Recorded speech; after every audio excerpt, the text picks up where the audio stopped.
Experience I still wonder about years later. I'm genuinely just curious if anyone else has had an experience like this. Perhaps it was just something my mind cooked up to soothe my paranoia, but still it makes me wonder all these years later. So there was a period in my life where things kept ramping up with me feeling unsettled in my own home. It mostly had to do with one room, a storage room.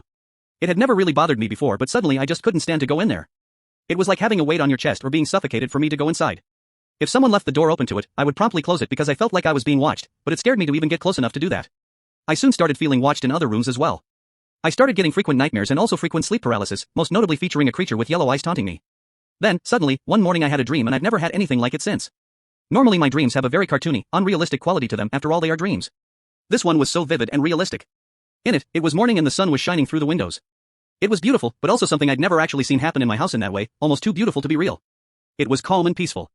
My mother was in this dream, and for context, my parents are both pretty much skeptics and I hadn't told them about any of this. Yet, in this dream, my mother looked at me and said something along the lines of this: "I believe you, this thing came to me in my dreams and he wanted me to tell you he's sorry.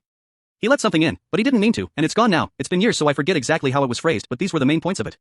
When I woke up, it immediately became clear to me that it was almost as if something had chose to come to me in my dreams and speak through my mom and them in order to not frighten me perhaps? Everything about the dream was almost selectively chosen to make me peaceful, which I guess makes sense because I'm one to wake up as soon as I get freaked out with a dream. Afterwards life was pretty peaceful and all of those negative things stopped. It felt like a weight being lifted off my chest walking into that room again, and nowadays I hang out in there regularly and I've had no negative spooky experiences in that house or elsewhere since. I'm just curious if anyone else has experienced something like this. I'm honestly more curious about the possible entity from my dream than the one that scared me. I've heard 1,000 demon/poltergeist/angry ghost stories, but never a story of an entity like Oopsie Daisy accidentally let one of those bad things into your life. Sorry about that. Maybe I'm crazy, but it still intrigues me years later because it's just kind of baffling, lol.